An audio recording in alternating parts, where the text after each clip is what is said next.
Delhi Chief Minister Arvind Kejriwal skipped the third summons by the ED yesterday, in fact, in connection with the Delhi excise policy probe. Post this, a massive political controversy has erupted in the national capital, with the BJP cornering the Aam Aadmi Party. Here's a report on the political controversy over the liquor gate.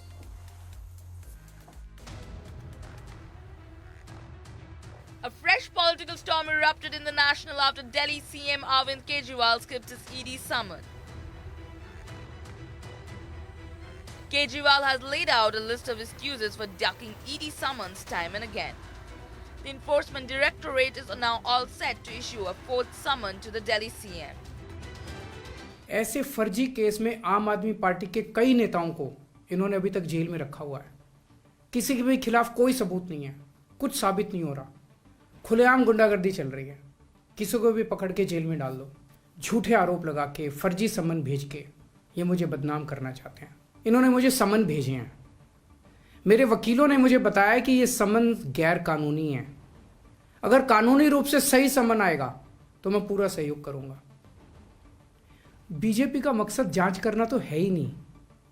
इनका मकसद तो लोकसभा चुनाव में मुझे प्रचार करने से रोकना है।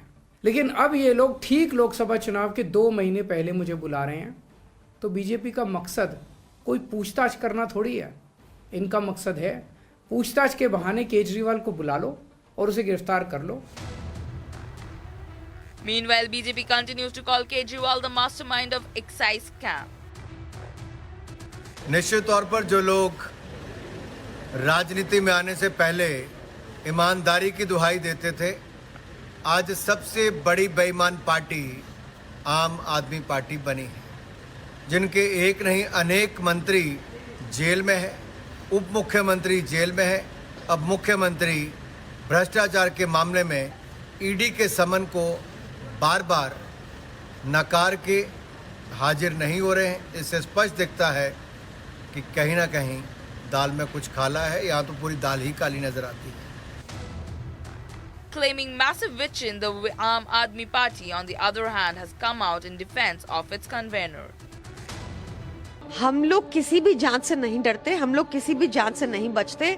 हम लॉ का पालन करने वाले लोग हैं। हमने लॉ को हमेशा सम्मान दिया है। हम चाहते हैं ईडी भी लॉ का पालन करे और लीगल प्रॉपर समन्स भेजे। हम उसका कानूनी तौर पर जवाब देंगे। आपको पता ही है कि लोकसभा से पहले ये किसी भी तरीके अरविंद केजरीवाल जी को अरेस्ट करना चाहते हैं। ये हर इंडिया अलायंस के बड़े विपक्षी नेता के ऊपर ईडी समन भेज रहे हैं। अरविंद केजरीवाल जी तो मास्टर है ना यू टर्न के। एक तरफ तो कहते हैं कि मैं जांच से डरता नहीं हूं और जांच से लेकिन वो भाग रहे हैं।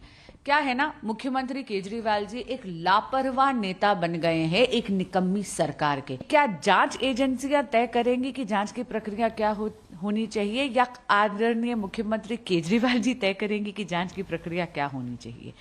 क्या एक सामान्य व्यक्ति ईडी को यह कह सकता है कि मैं आपके समक्ष पेश नहीं होऊंगा, आप एक प्रश्नावली यानी एक क्वेश्चनर भेज दीजिए? जी नहीं। क्या है ना कि एक आम आदमी के आवरण में केजरीवाल जी एक बहुत ही खास व्यक्ति हैं और वीवीआईपी सिंड्रोम से ग्रस्त हैं। With fourth summons on the cards, how long can Kejriwal duck ED summons? Only time will tell. Bureau Report, Republic TV.